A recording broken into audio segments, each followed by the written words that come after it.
Welcome to Homegirl Knows Best. This show is about the people, the stories, and all the messy chaos in between. I'm your host, Jen Cameron. Let's get into it. Today's guest is a double board certified Mohs surgeon and one of the most resilient, soul centered women I've ever had the honor of knowing. Dr. Kelly Griffith Bauer's professional accomplishments are staggering, but the story behind that white coat, it's one of pain, power, survival, and deep earned healing.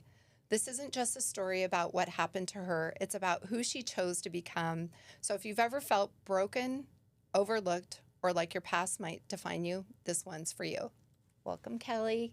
Thanks, Jen. Thanks for having me. Oh my God. Okay, we promised we'd talk about our twinning outfits. Which I love because I said, Jen, what should I wear? And you said, just Be cozy. Just be cozy. Be comfy, right? So I just showed up in the same outfit that you were wearing. I love Only that. you have a Steve Jobs twist. I love that. I love that. That's right. My turtleneck. Kelly, I want to start this conversation kind of going back to just your roots and the girl that you were, young Kelly, and just kind of like what your home life was like growing up. So we're just going to kind of get right into we it. can just dive in. Yeah. I think that young me was, I've been doing a lot of digging on this lately. And young me was a very passionate, a very creative, very feisty, very independent little girl who basically made an entire business and ran it like a mini CEO out of the kitchen. It was in a cardboard box, and my grandma helped me make curtains for it, and I commandeered all the Cheez-Its, and people used to have to come, and if you wanted something, you had to get it from me. And so I realized that I'd always kind of had a real strong sense of self. And I had a single mom. My dad left my mom actually literally the day I was born. He made the decision to humiliate my mom in front of the other women in the hospital because in the 70s, you were in a room with 4 other women. Oh, that's right.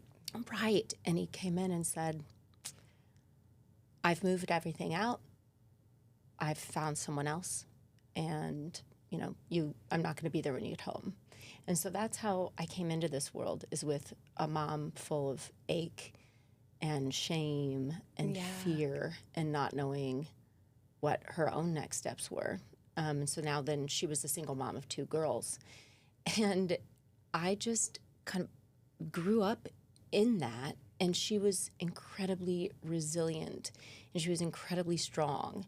And I think about our house, and we were in the Midwest at the time, and she would go out and put those big storm windows up, and we lived on a hill, and she was this person who would like lower the lawnmower on a rope and then pull it back up. And I remember the first day she bought her new car, or I just love to give her so much credit up front for who she was and the person that she demonstrated that she was for my older sister and I, because I think that it was the backdrop for a lot of what happened going forward.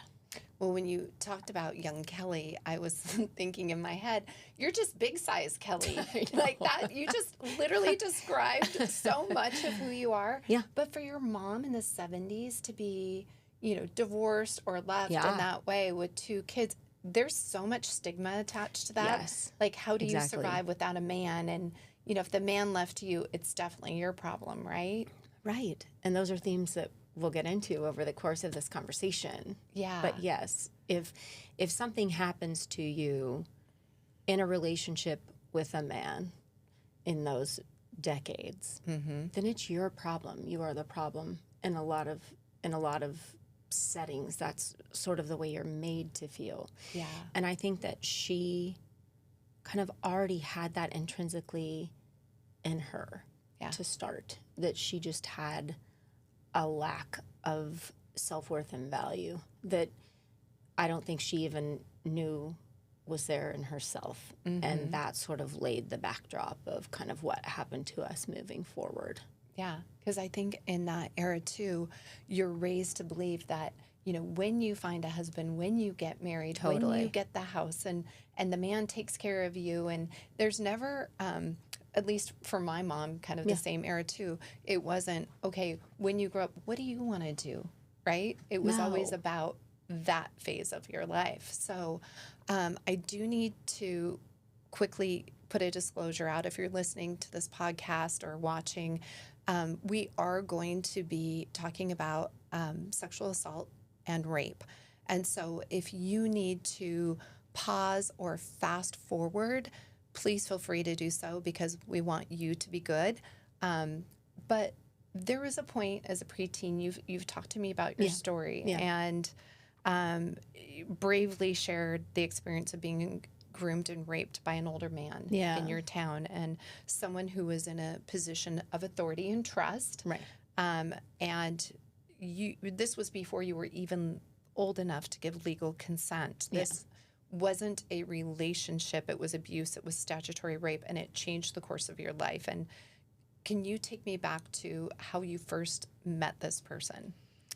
Yeah, I think that again, it's a lot of times pain and patterns and trauma are multi-generational. And my mother had not experienced that, but she had obviously experienced tremendous pain. And she ended up marrying another addict. My dad was an addict.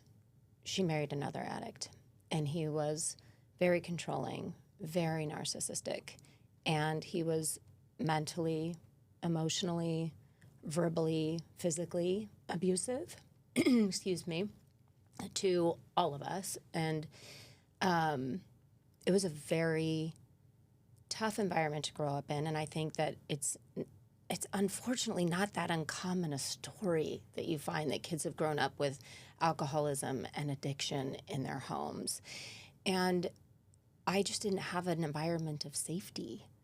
And my mom, through her history, had sort of glommed on to this person who I think she thought was maybe going to rescue her. I'm not exactly sure because I wasn't inside of her, obviously, in her head and what she was thinking. But she married this man, and he was not a good man.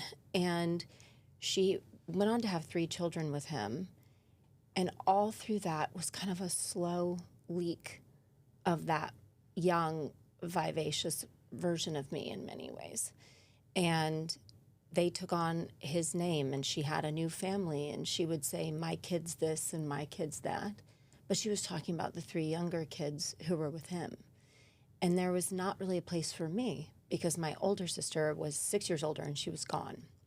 She had left home. And so there really wasn't a place for me. I didn't belong with her husband. My dad lived in Portland, Oregon. He had lived there for most of my life.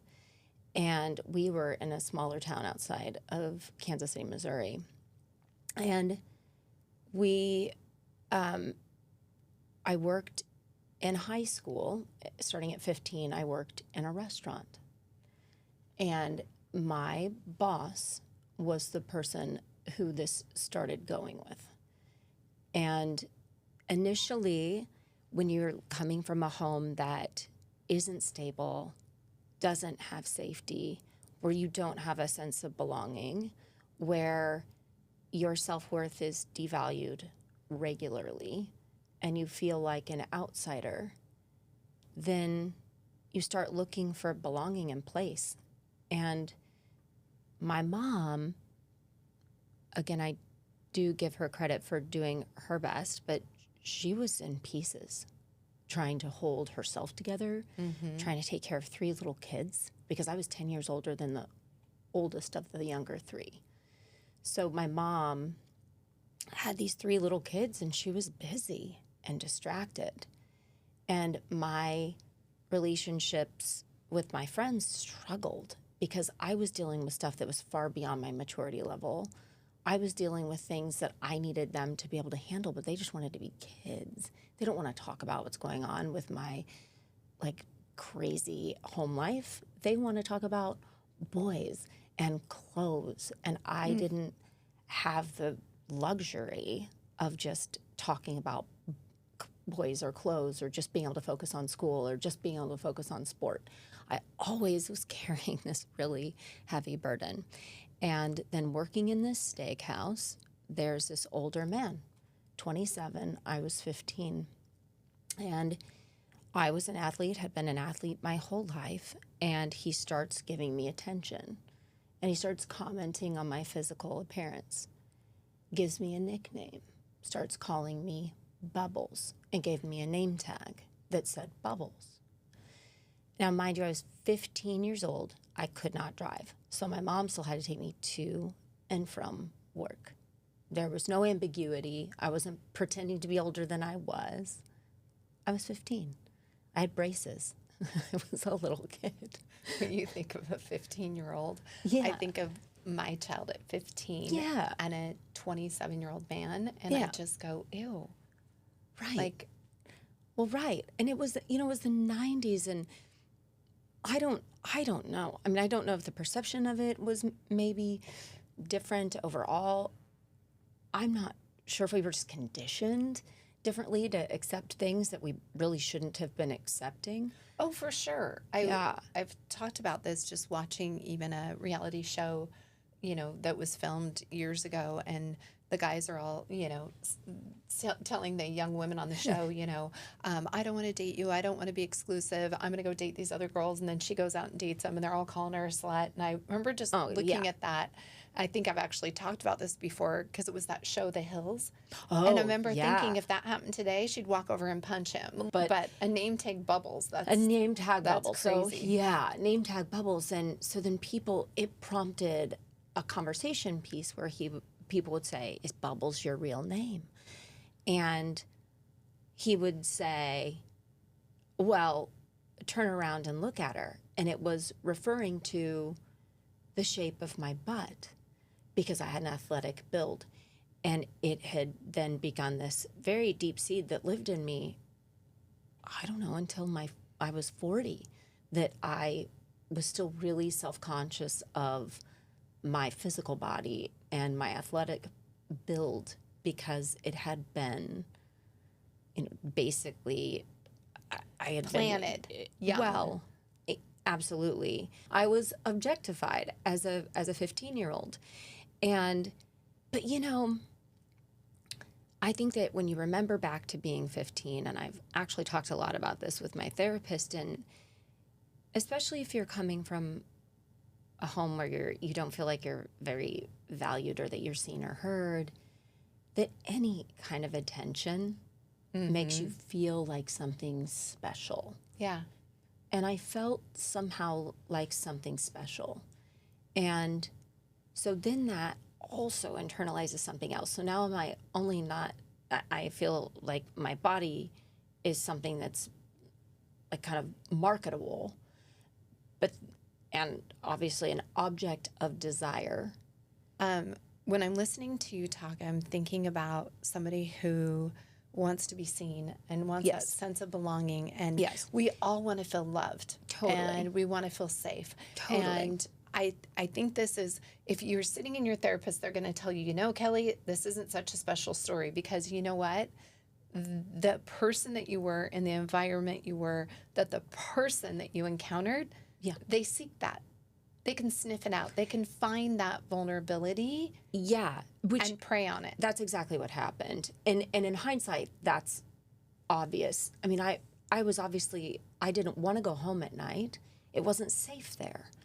And so if being groomed and staying after work with this man, and then eventually, thank God, in hindsight, he wasn't married, which would have made it even worse, and then going home with him and staying with him, and over the course of a year, then getting my driver's license, getting my braces off, wanting to feel older or seem older than I really was. And I was fractured into a lot of different versions of me, right? Because on one hand, I'm a high school cheerleader, and I'm an athlete, and then I'm also this version of me that has this real fucked up home life and this total lack of belonging at home.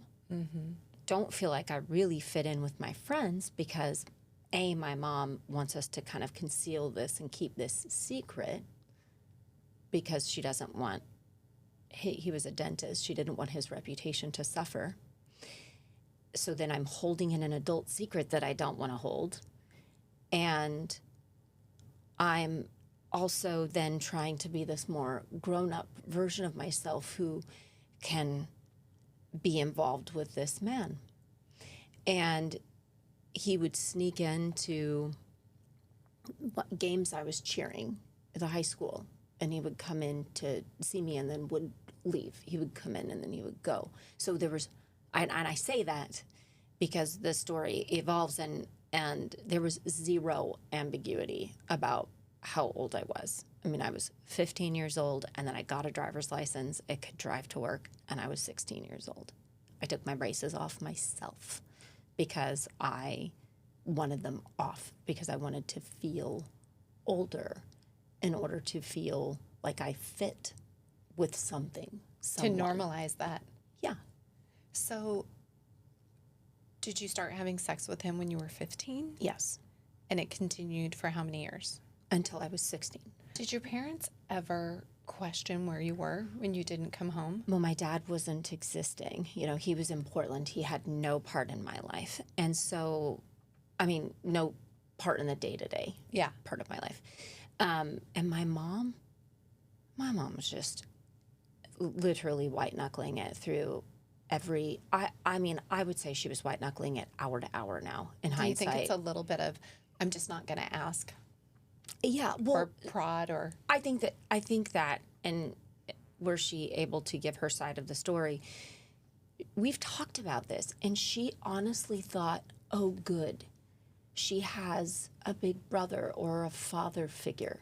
She felt like that was a safe place for me. And maybe she was just telling herself that so she felt better or could be at peace with some part of it. I don't know. But that started, and it was, I was driving to his house after games, and I was staying there on school nights, and nobody ever paid any attention to me or what I was doing. I was coming home at 3, 4, 5 in the morning and then trying to go to school all day and then cheering. I mean, I don't even know how I was functional at all. And one night, I get pulled over by the police, local police. And I guess I was speeding, still in my cheerleading uniform from the game earlier. And the police officer is one who lived down the street from my home, my childhood home. And he had to arrest my mom's husband several times. And they had taken him to jail, and he would stay there, dry out for a couple of days, and then he would always end up back home. And he said, I've been looking for a reason to pull you over. And I said, okay. And he said, I know where you were. I went to high school with that guy.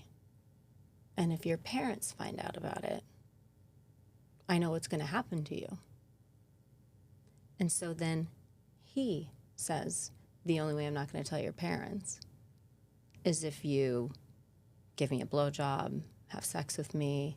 And so I was terrified. I didn't know what to do. And so I did it.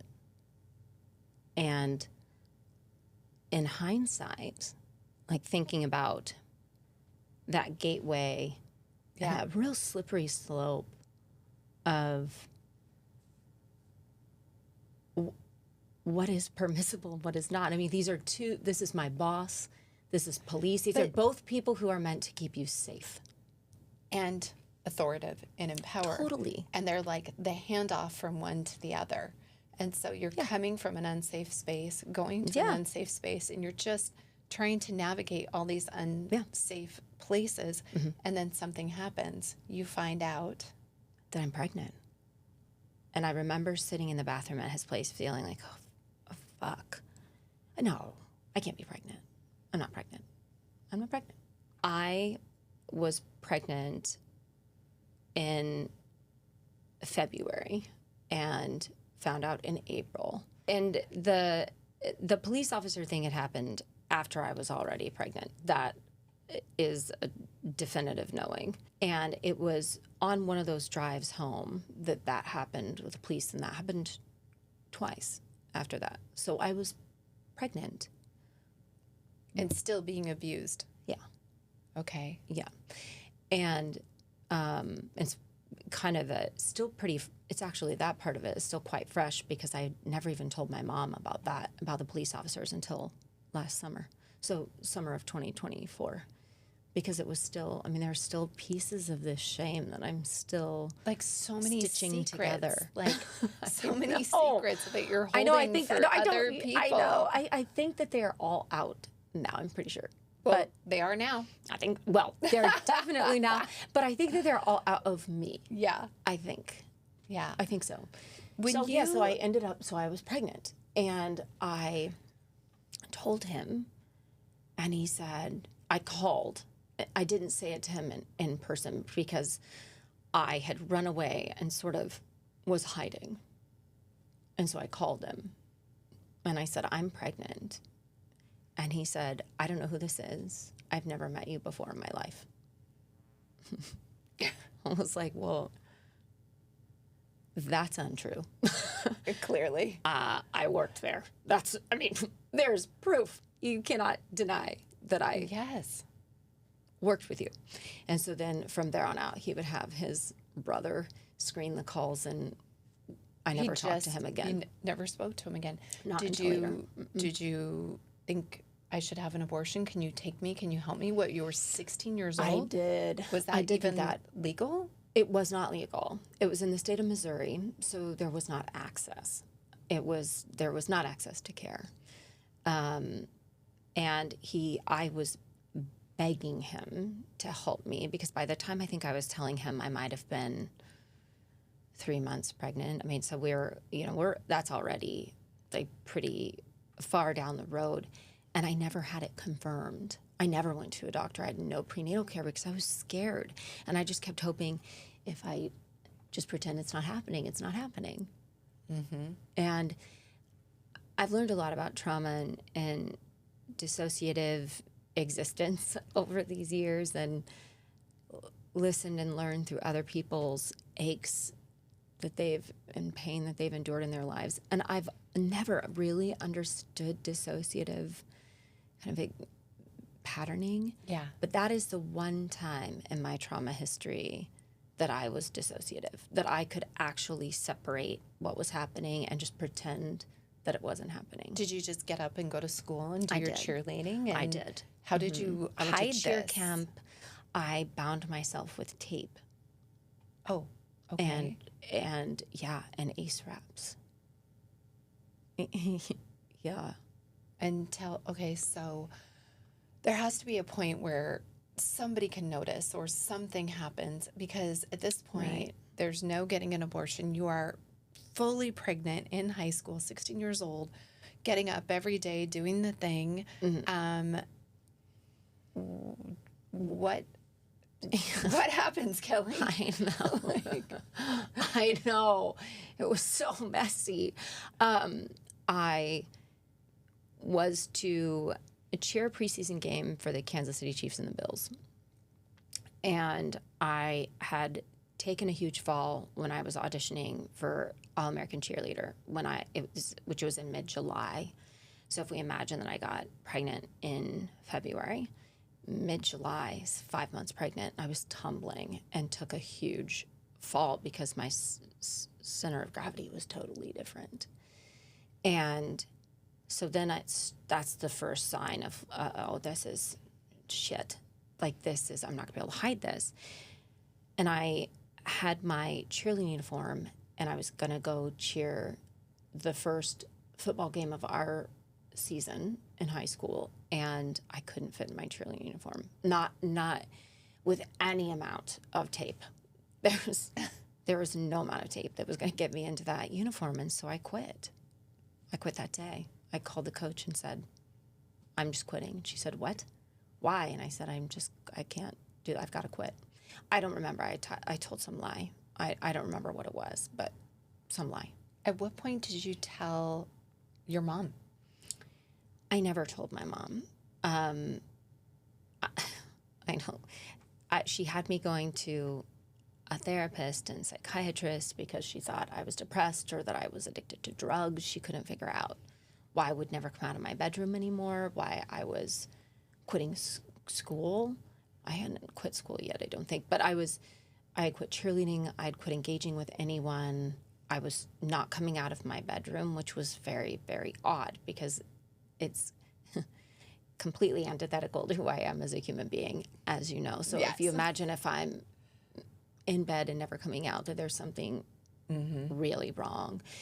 And I was in therapy and psychiatry, and I just kept telling them being the providers, that there's a rumor about me at school. There's a rumor about me at school. There's a rumor about me at school. And every week I would say, there's a rumor. And that was all I could sit there and say. I couldn't say anything else. Were people in school figuring it out? Yes. Okay, so other people were figuring it out, but your family hadn't figured it out? No. And at what point did they? Because 8.5 months. So you're about to give birth. Yeah. Do they figure it out? Do you tell your mom? My mom finally asked as many people as she could, what is the rumor about Kelly at school? What is it? And somebody finally said, she's pregnant. My mom was like, no, there's no way she's pregnant. I got all these kids over here and she doesn't like any of them. She's like, there's no way that she's pregnant. And, I think I always had really kind of big pie in the sky dreams about where I was going to go to school, or that I was going to go to an East Coast, fancy school and go to law school and get a law degree and be a CEO instead of a company, instead of a refrigerator box, like something like that. Or I also really deeply loved music and I thought, well, I could go to school on a music scholarship or, go to school in New York. And then lastly, my other option would be to cheer my way right out of whatever I was doing. So I thought, well, maybe I would cheerlead. So I had different options, but there was never a point in time where being a mom was on that plate. In fact, I never thought I wanted to have kids. So once you told your mom... Yeah, she found out the rumor, and she said, "Count." And I was asleep midday. I mean, if anybody's ever been 8.5 months pregnant, you're not feeling awesome. And I was asleep all the time. And I was asleep, and my mom came and woke me up, and she said, I thought she said, is the rumor that you're pregnant? But she was actually asking me, are you pregnant? But my brain was wanting to hear something else. and I just said yes. And I started crying, and she said, how far along do you think you are? And I started crying. I said, 8.5 months. She was like, what? 8.5 months? How? So I chose a partial open adoption, and that means that the mom gets to choose the parents.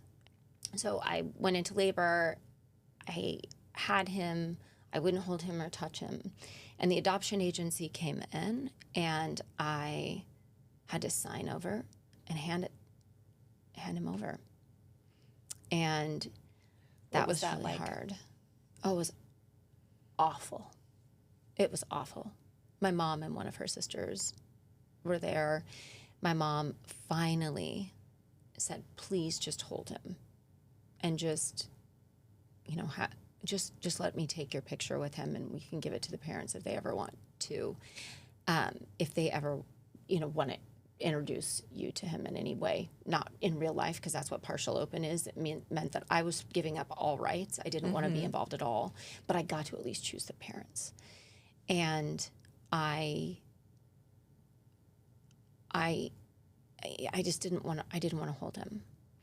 But she said, please do it. So she finally convinced me, and I did. And then I got the hell out of there. And at that point, the hospital was the in the town, it was the only hospital where babies were born. And so I was being wheeled out of there without a baby. And everyone sort of doesn't know what to do with you if you're going out and you don't have a baby. Like the nurses are all, it's just like the Green Mile, everybody, nobody knows what to say. The baby didn't die, but the baby's still there in the nursery, and the adoption agency is there, and they're going to notify the parents. And you just have to leave. And you just have to leave. And then what? It's real wild. So I went home, and I had my bracelet on, and I had a natural birth, which I did not plan, but it was the 90s. And if you got too far along, they didn't give you an epidural like they do now. So the anesthesiologist walks in and he's like, nope, too far gone. White knuckle it. Oh, shit. What do you mean? Where are you going? He's like, no, it's too late. And so I had to have a natural birth, which I didn't want. And I was just sitting there by myself. I really thought all my friends were going to come over and that I was just going to go back to cheer practice. I mean, I was that delusional, that dissociated. Like, I just thought I was going to go home, put on my normal clothes, go see my friends. Life goes back to normal. And it didn't. And I didn't feel well at all. Your body is exhausted. You just feel like shit, and you don't have a baby. And, my boobs were the size of like 2 watermelons. They hurt really bad. Like that, I just didn't feel well. And within a couple of days, we get a phone call from the adoption agency. And they said, we're having trouble.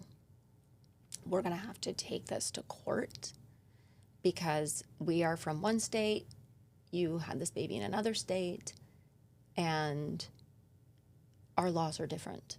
We need to take the baby out of the hospital for our state and for our organization.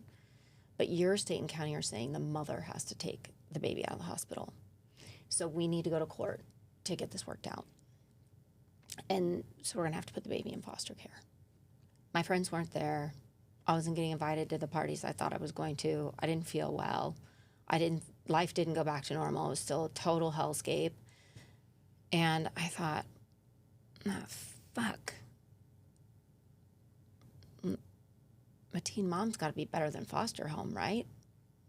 Like, yeah, I knew that this couple, and the couple were not notified yet. They wouldn't find out until the judge had stamped the adoption. So they weren't notified and then had this baby ripped away and this life taken away. So you thought you were giving him this great home and family, and you were going home to get on with your life, and then you realized that's not going to happen. My life's not ever going back, ever.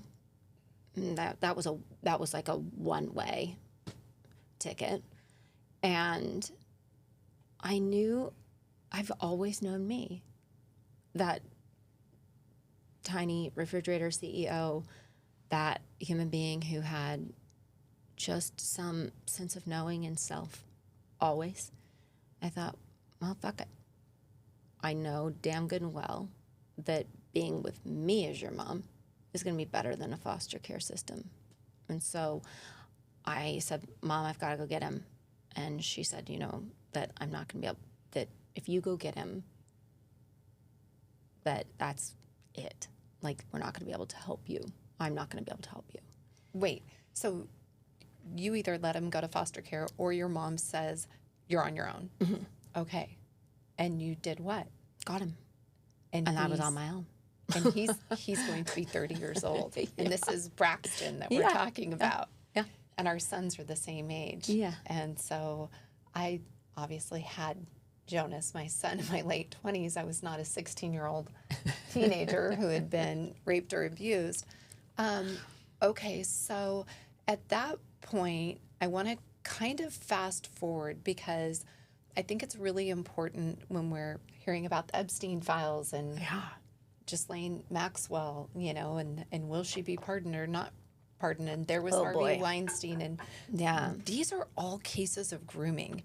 Yeah. And we're talking about grooming to rape because rape is a powerful word. Nobody wants to hear it. Nobody wants you to say it because they don't want to think about it. Right. But if you sugarcoat it, sexual assault or whatever, like you're minimizing the experience of and the trauma that you went through, that other young women, men, okay, have gone through. And it definitely happens to men too. Yeah. You hear about it, and men are treated like good job, buddy. You had the older woman experience to kind of teach you and bring you into your sexual prime or whatever. That is still not okay.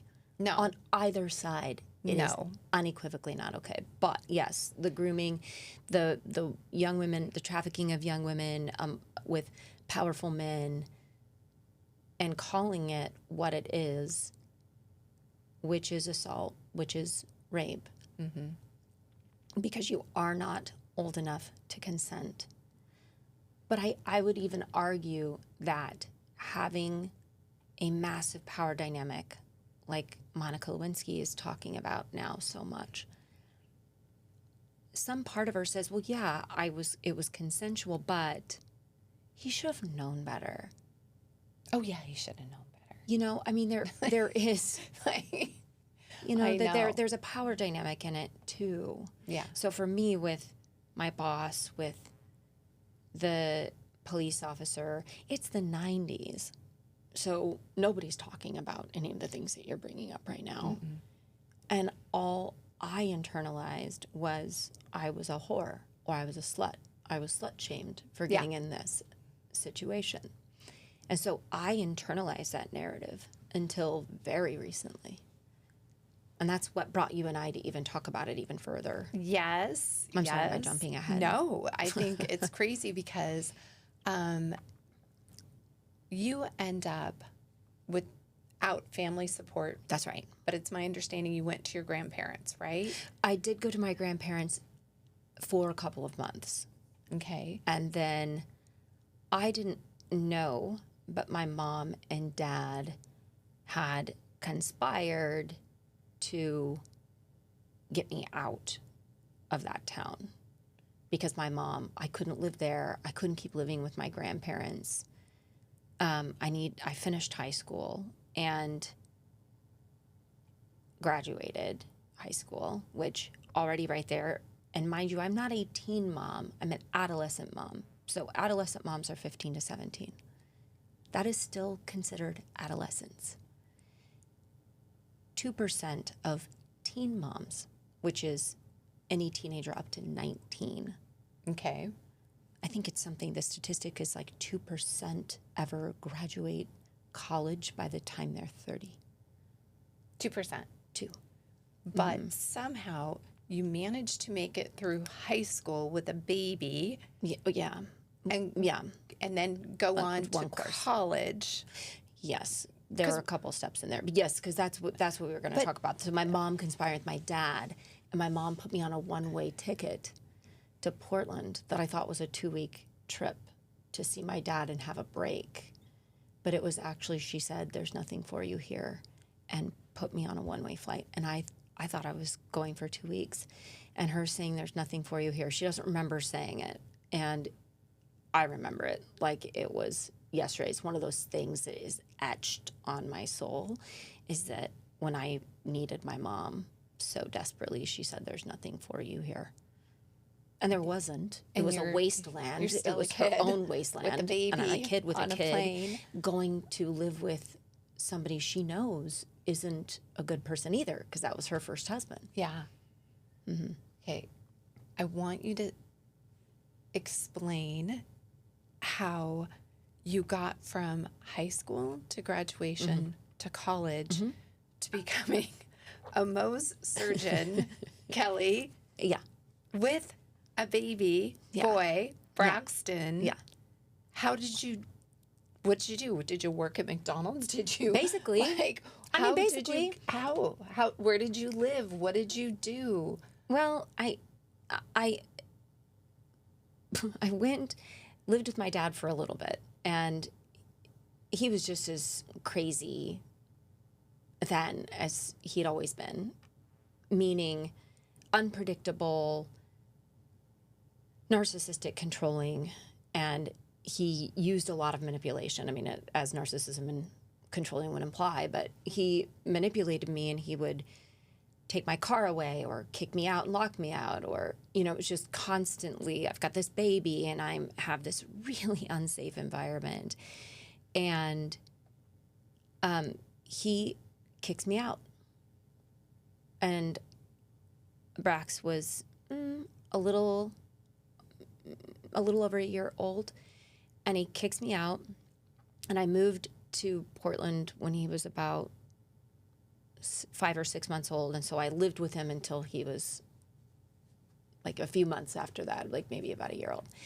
And so he kicks me out, and I am still a teenager because I'm still a kid. And so I went and lived in a teen parent foster home for a short period of time, and then got on my feet because I had already secured a job at this real fancy jewelry store that like sold watches that were more than houses. They cost more than houses. And here I was, recently homeless, walking around and in an Old Navy suit. Mm-hmm. And the women there were fucking awesome. And they ended up kind of I ended up getting my own apartment. They didn't know that I had been in this foster place. I got my own apartment, and they basically adopted a family in Brax and I ended up getting pots, pans, a bed. They gave me clothes of theirs and shoes and handbags and things, and it was kind of a dress for success sort of a moment. And I felt believed in and held, and I felt like the city believed in me, and I felt like the state of Oregon believed in me, and it was the Clinton administration. Funny we bring that up, but it was a really great time for a safety net, social safety net. You told me the other day you were talking about, you said that you felt like Portland, the city, provided you with this safety and this sort of place to heal or start healing. Yeah. I mean, there's this Native American belief that, and if you start looking at Native American culture, that the earth itself is one of our family members and is our mother. And if you look at our local Native American culture, if you look at the stories of Mount Adams and Mount Hood and Mount St. Helens and the beautiful, the stories that are woven into the kind of the narrative of this entire region, it is believed that the earth is another member of our family and is our mother, and that place can become our mother. And I couldn't figure out why the hell did I statistically not get on drugs? Did I not just like find a man, like an older man to marry? Another abusive guy. Yeah, why didn't I do that Repeat again? that history. Yeah, why didn't I do that? Why didn't I find a mother figure? You know, the opposite of the George Michael and now Taylor Swift songs. No father figure, no. But why didn't I look for that? Or why didn't I seek a mother figure? And all I can say is that my community, the women in my community, the social safety net in my community in Portland itself became that structure. And it still feels like that today. When I drive from Seattle to Portland, the second I see Oregon, I cry. I mean, it's like a somatic experience. Like home. I cry. It's home. And I've always said, I'm going to go home when I go there. But home, when I'm going there, means something very different than just place. To me, it is like returning to a womb, into a space of genuine safety, and my first ever experience with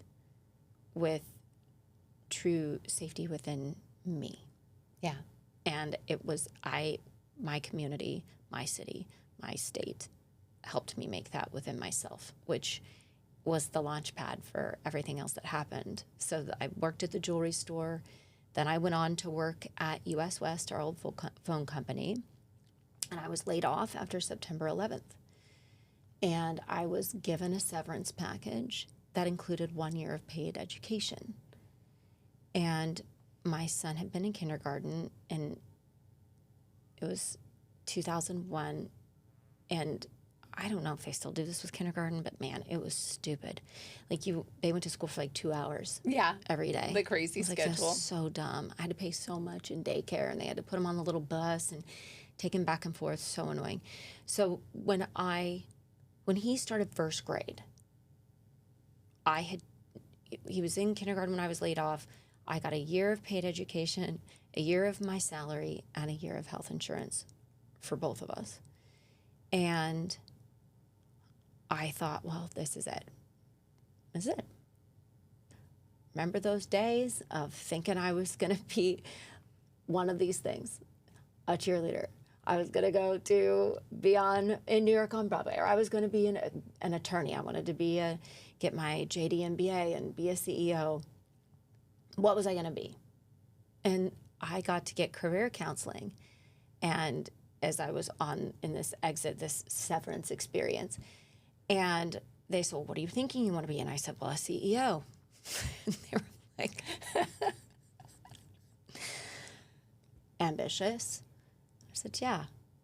And they said, well, why don't you take this personality test? So I took a Myers-Briggs test, and it said I was like as far on the empath side as you could like possibly be. And they said, well, that's not really aligned with CEO.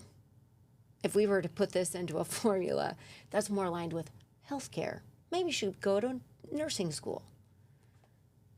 And I took that home and I thought, nursing school, okay. Well, I had already been making my own. I had tried to like soak off enteric coating on ibuprofen to make my own. I really, really wanted to treat acne topically very badly. So all my friends had been on Accutane. It looked pretty rough. So I had decided in my kitchen at some point in time when Brax was little that I was going to make my own solution to acne. So I had been like soaking enteric coating off of ibuprofens and mashing them up and putting them into lotions and Sea Breeze or like, whatever it was at the Noxema. Whatever totally was remember around. Sea Breeze. Sea Breeze was like the worst thing ever. Some horrific astringent. It's So bad. But I was like mixing it up in there. And it turns out that actually did end up becoming a way to treat precancers. Was basically an inset, a topical inset. I was onto something in that kitchen. But I went home and thought about it and thought, God, what do I love? Well, I love making a poultice, poultice. I really want to fix acne. Why do I want to fix acne? Well, because I had noticed in middle school that kids went from looking at each other in the face to getting horrible acne and never talking to one another again, or getting warts on their hands and sitting on their hands, never taking their hands out from under there. And I thought, man, that would be, if you could help somebody with the way they felt in their own skin, it could change the trajectory of the rest of their life. And I was thinking this in my teens, in my 20s. And so I went home and they said to go to nursing school. And I was like, well, I mean, nothing wrong with nursing school by any means, but I got my eyes on a bigger prize. If I was going to go and get 2 degrees like a JD MBA, because I was going to be a CEO, then what would be the medicine equivalent of a CEO? It's not a CMO. It's a Mohs surgeon, it turns out. Okay. Yeah. Can you explain, like dummies? Okay, books for dummies here. What is a Mohs surgeon, Kelly? It is not a moles surgeon, which is what people often think it is. They're like, I had a mole and the surgeon took it off, so it must be moles surgery. It's spelled M-O-H-S. It's named for the guy who developed the technique in the 1930s, Frederick Mohs, a German guy. He was at the University of Wisconsin. But it's basically a way to treat skin cancer and do tissue conservation and preservation. And so, but that's kind of 12-stepping. There was a lot that happened in between there to get us to the Mohs part. But I mean, ultimately, that is what it ended up being. But I knew dermatology was the path. And then I went to undergrad. And everybody was like, don't go to medical school, go to nursing school. I just kept hearing it over and over. They were like, oh, you're a mom. You're a single mom. And I was pushed out of, there was this really great research opportunity I still talk to the team about it because we're really close. And one of the physicians who was on that research team, it was her research assistant, and he cock-blocked me. I had tried to apply for this job, to be in the lab and be a research assistant for this legendary dermatologist in Portland. Her name was Fran Stores, and I had tried to get this role, and the guy had said, no, this isn't for, like, you can't be a mom and do this job. Like, you're going to have to travel so much, and it just, no. So he wouldn't even let me interview with her. Really? No, I got cock-blocked for being a mom. But you did it. I didn't become that research. I had to go and do different research with people who didn't care that I was a mom. But yeah, so in undergrad, I went from being like the Elle Woods of pre-med. Like my first day, I was like, I'm pre-med. Every girl's secret dream. Sorry. Elle Woods, totally, 100%. I was totally the Elle Woods. I went in, I've never been to college before. And that was a funny thing. That is a really funny thing, that when I went into the school and I said, well, I'm going to be pre-med. I'm going to go to school to be a dermatologist. And they were like, oh, once again, like the day I'd said I wanted to be the CEO, they're like, well, that's ambitious. What college courses have you taken? And what are your SAT scores and ACT scores? And where are your high school transcripts? And I was like, well, I barely graduated high school. I came in by the skin of my teeth, never taken an ACT or an SAT. Really? Yeah. And they were like, okay, you're not going to be pre-med. Like, what you're going to do is take all of these courses, like starting at like math, I don't know, 90 or some ridiculous number. And I said, well, 90, I've got the pre-med, I looked online, I've got the pre-med like list right here, and that's not in that. And they were like, because you cannot take the pre-med courses. I said, well, what do I need to do? And they said, you need to test out of them. And you need to go take an ACT or an SAT. And I was like, well, fuck it. I'll just go see what happens with an ACT. I'm not going to take all these courses and take all these other exams if I could just take this one exam and get a certain score on it and test out of everything. So I showed up at the high school in Portland, took the ACT. I was in my 20s. Sat down, and I don't know if you've seen those TI calculators, but I'd never seen one at the time, and everybody goes, pulls them out, they make this sound. Yeah. And I put out my tiny little solar-powered, like tiny 1980s calculator and put it on my desk, and people were looking at me like, what the fuck is that? You're not really going to use that, are you? And I was like, yeah, I'm going to use it. And I ended up not even needing it. I was like, this test is easy. And so I took it. I did great on it. And then I came back to the school and said, ta-da, can I be pre-med now? And they said, I guess we have to let you be pre-med now. We have to let you? Yeah. And so I was in all these 200-level courses. And I've never been to college before. And as I mentioned, I barely graduated high school. And I walked in there. I had no idea what I was getting into. And there were like 200 people in this bio 200 series biology that was the pre-med biology. And I sat down and everybody was taking furious notes like right out of the gate. And I was just sitting there like, wow, look at all these ambitious people. And they were like handing out the syllabus. And I'm just sitting there. I had no fucking clue what was coming for me. No clue. But I ended up starting there, worked at Starbucks to get health insurance once that 1 year ran out. And I got a shit ton of financial aid, loans, not scholarships and grants, and ended up petitioning and taking 21 credit hours and doing research at OHSU and being a single mom and working at Starbucks, and put myself through pre-med all the way through and did it in 4 years. And it was amazing. And you did the thing. And I go back to, at the beginning of the podcast, I was like, Kelly, tell me about little Kelly. And I said, oh no, little Kelly's just supersized Kelly now. And like, can I just quickly tell how I met you? Yeah, please. Because this story will like completely paint a picture here. But I had found out that I had a melanoma on my leg, and they said, okay, you need to go in and take it off. And, I show up and I'm like, okay, I'm seeing a Mohs surgeon I've never met before.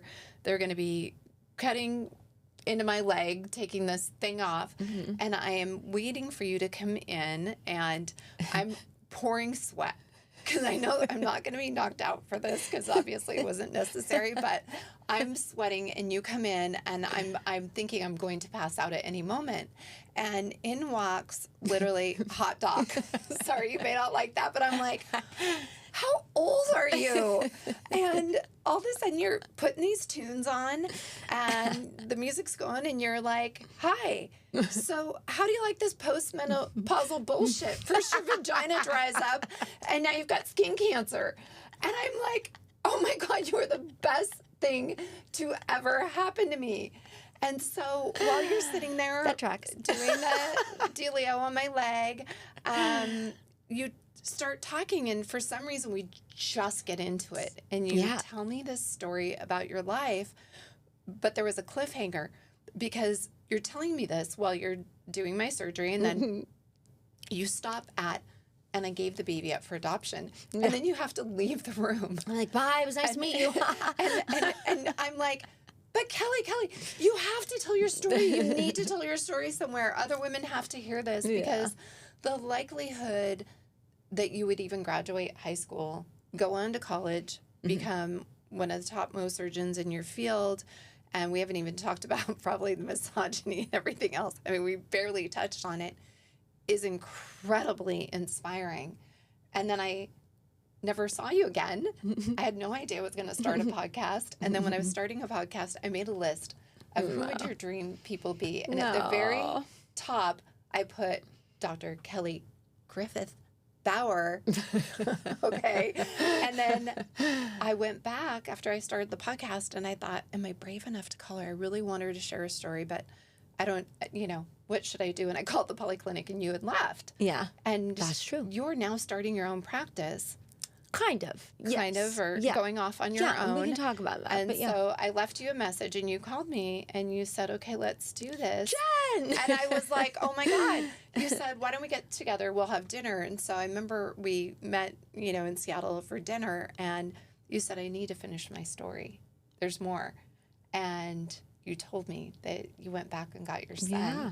And my heart just, especially with our boys being the same age, and I just realized that you accomplished all those things as a mom, a single mom. Yeah. This was not a mom who had the support of family or anything else. No. And I thought, this story is so powerful, Kelly, because it really shows that in spite of anything in your life, your dreams still matter. You don't have to give up. You don't have to abandon. You can still do these things. Will it be easy? No.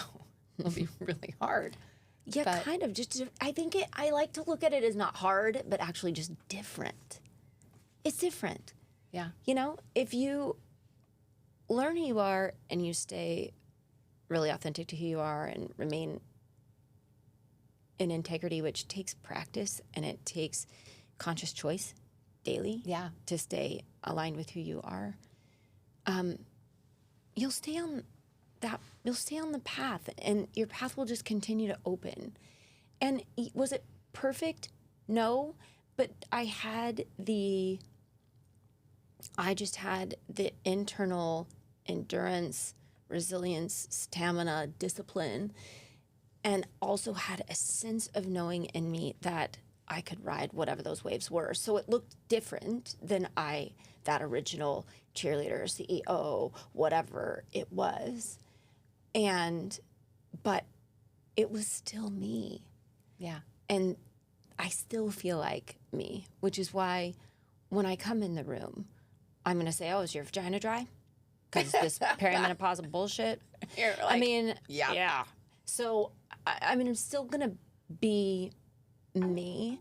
And I think Vivek Murthy, you and I were just talking about this the other day, but the outgoing Surgeon General for the last administration, his prescription for America was community and connection. And I have to say, I am so stoked that I have this kid who's now, turning 30 next month, and that I did have all of these experiences because every single one of my patients has had these experiences, meaning they've had hard times. they've had careers that maybe they worked at the phone company, or maybe they worked at a jewelry store, maybe they worked retail, or worked in a restaurant, or had their own sexual assault, or had, we're all carrying a load. And I do awake surgery on people who are terrified. They've been diagnosed with melanoma. They've been diagnosed with skin cancer on their face. They're going to get awake surgery. They're going to get their faces reconstructed, and they're going to be awake when they do it. And now I realize that all of these things that I've gone through are just experiences that make me able to connect to you guys better. Like that I get to create a community between me and between you. And that's how we ended up here now, is that my story or my experiences or the way I stay authentic to me and I navigate this world leads to true connection, even in a short moment of fear, or maybe especially in a moment where you're afraid. Yeah, you took that empath right down that path. Yeah, I took that empath right down it. I was like, let's just ride with this, and let's just, that is me. Yeah. Tell me, you recently had the opportunity to heal your relationship with your mom. Oh, yeah. Well, it's been a long-standing healing. Yeah. We had a full decade where she was suffering in that same environment. And she was able to finally start choosing herself and choosing a different life path. And she finally came to see me. It took a decade before she got to come see me in Portland. And our relationship has evolved as I've evolved, as she's evolved. And, I think last year, I've gone through a divorce in the last couple of years and just really doing a lot of self-work, a lot of still stitching together those child parts and reparenting myself even still in all of these different ways. And I'm still finding these little bits and pieces that I'm still just kind of spackling back on and finding and nurturing. And my mom and I have gone through, especially in the last year and a half, really deep, connective, true repair, where we've both finally over time created a space of safety between us where I can say, Mom, like, this is what this felt like to me. And she can say, I'm so sorry. If I had it to do differently, it would be so different. And we've been able to create that space for each other, and that is an incredible thing to be able to do. And healing's not linear. No. And I think people go, oh, I'm gonna work on myself, and I'm gonna get better, and I'm gonna do this thing, and I'm gonna plow through it, especially if that's your normal personality. But it's not like that, right? It's not. No, it's a lifelong process. Can we talk about your joy? Can we talk about your son? He's going to be delighted. What's your relationship like now? Oh, it's great. It's great. I think that I wasn't, parenting's an interesting thing, and especially when you're young and raising yourself along with him. And it was just the two of us until I met and married my husband, which we married my second year of medical school. And he's a PhD, not an MD, but still a really incredibly talented, kind, wonderful human. And we have obviously since divorced, as I just mentioned, but he and I married when Braxton was 13. So Brax was pretty well formed by that point. So he has a lot of me in him. There's a lot of me in that guy, whether he likes it or not. And I wasn't sure, how was I going to measure how do you measure success as a parent? I don't know. Because kids they come out and they're kind of pre-programmed, and you can really wreck them, obviously, but they're still going to be pre-programmed. Despite all of the spikes down on my road, I was still me the whole time in a lot of ways, and I've always been able to still just navigate and somehow have this hard-coded resilience in in my hardwiring. And that was not learned. That was just born. I don't know why I'm like that. And so you can really screw up your kids, but they do come pretty pre-programmed with some type of operating system. Yeah. And he could have had a very terrible outcome given everything that we went through. But he went to college. He put himself through college. It was really admirable. Took him a long time. And the way that I measure his success and my success is his ability to love. And his partnership actually makes me envious because I came in with a lot of trauma, and it's intimate relationships, intimate partnerships are always a mirror, and they're always your greatest classroom. But I have a lot of shit to shake off, when I'm in an intimate relationship. It's gotten much better now. But watching him already come with his pre-programming, with the programming that I gave him, and to see him love and to see him have a healthy relationship that grows and evolves, I feel like that's it. Like that's beautiful. The chef's kiss is, Yeah. wow, you are able to maintain a true life that is awake, that has love, that has community, that has true connection, and that feels right. I love that. I tell Jonas all the time, Jonas, I am so completely, deeply sorry for all the things that I screwed up and didn't do right. Yeah. Please do not spend $100,000 on therapy. I'm already sorry. I am truly sorry.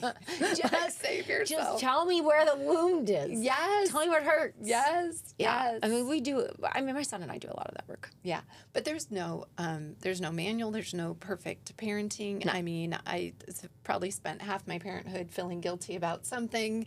You don't get a rewind. You don't get a do-over. You don't get to go backwards. So, you can only do better. And I always say, if your children feel loved, that's the most important thing. Yeah. Okay, so we're going to wrap this up a little bit, and I think you have to come back because there's so many things, so much more to talk about. I mean, but I want people to get a little snippet of you and who you are, because you are so extra awesome, okay? But you are so extra. I mean, just from the moment that I met you, I'm like, Me? I'm obsessed with this woman, literally. And I was talking earlier about all the things you do. You hike and you wakeboard and you, what are all your interests? I mean, you're like physically. I'm not going to do a lot of things. No, I mean, but you look at what you do for a living. There's a lot of brain power there, and you're very physically active. And so we're going to do this little rapid fire, okay? Oh, my because God. you got to I'm out ready. yourself a little bit. I have to out myself. Okay, are you ready? Yep, let's do it. Your quirkiest personality trait. Quirkiest? Quirkiest. Oh, God. Don't say you're not quirky. If you can walk into surgery and be like, the first words out of your mouth are, yeah. I mean, I'm not saying I'm not quirky. Not at all. I mean, I think that one of the things about me is that I'm incredibly psychotically perfectionist in some areas, and then others, like you would come and open my drawer and the spatula would be stuck, there. Like full hot mess. Hot mess. You open the drawer and things are shooting out of it, or you open the closet and everything falls off the shelf because I used the closet door to prop everything up on the shelf. God. Yeah, but then I'm also in other areas of my life psychotically perfectionist. Yes, but I'm looking at you and I'm thinking, God, she's perfect. She has to have a flaw. I want to go over to your house and open up your cupboards now. Oh, God, it's gonna, there are some cabinets that are like, wow, that's spooky perfect. And then, others where everything just falls out. Okay, so the craziest doctor question you've ever been asked at a party, and I'm sure that people hear that you're a surgeon and then they're going to come up, and besides free advice. Craziest. Oh, besides free advice? Yeah. No, I don't think there is anything crazier than free advice, because when you are I'm board certified in both dermatology and Mohs micrographic cutaneous surgery and cutaneous oncology and all of these things. So it's like there's a lot of things. So what that just basically means is I'm a skin cancer surgeon, but I'm still a dermatologist. So I've had people full blown lay down, spread their legs, and ask me to like look at their labia or tell me what's going on with their vaginas. Oh yeah, Get out. because all it takes is a couple of drinks and being at a party and somebody being like, "Yep," like hiking their leg up on the counter of the bathroom. Have you ever seen something like this? Yes, 1,000%. What is this? And a lot of people like to send me photos. Like, what? Hey, do you know what this is? I'm like, okay. Could somebody put like the NSFW warning before you send me a twat shot? Like give me some warning, please. Because I can't open that up in front of my entire surgical team. Oh, no. Yeah, that does happen. Okay, I can't end with that. I can't. What's one thing? What's one thing that you do that would totally shock your patients if they knew? I wax the inside of my nose. And people probably think that's pretty weird. I did do my own Mohs surgery on my own ear. And I do use Q-tips as far in as they can go, as far in as I can tolerate. I use a Q-tip. This is a lot, I Kelly. shove it in. This is a lot. This is a lot. Okay. Sometimes like twice a day on the Q-tips. I'm supposed to do that. Your story is honestly, it's so inspiring, and it just gives so much inspiration for women that have been through similar situations or are about to go through or are stuck in that place. And you don't hope that for anybody, but what you hope is that they have hope and that they know that there is a way out. And so thank you for sharing that. Yeah, absolutely. I'm really honored that you chose to share it here with me. Well, I'm really honored that you wanted to have me. I thought it was real sweet. Oh my God. Really flattering. Okay, and I was like I was feeling a little extra. Speaking of, it's like, I'm going to go film a podcast. You have to come back when I have my girl gang and we all just sit here and we drink and we just oh my God, shoot done. the shit and whatnot. But think back to that 15-year-old Kelly right now, and what would you say to her? Oh.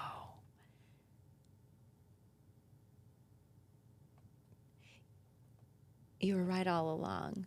You were right about who you are. And you were right to be you. Dang. Mm-hmm.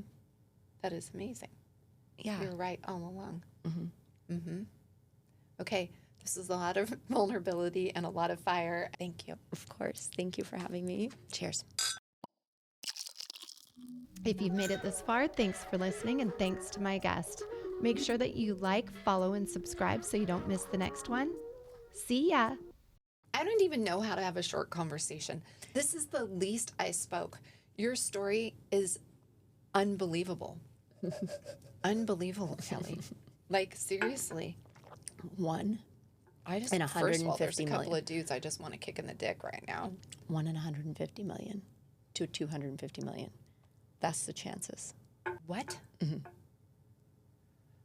Okay, you didn't say that. I'm sorry.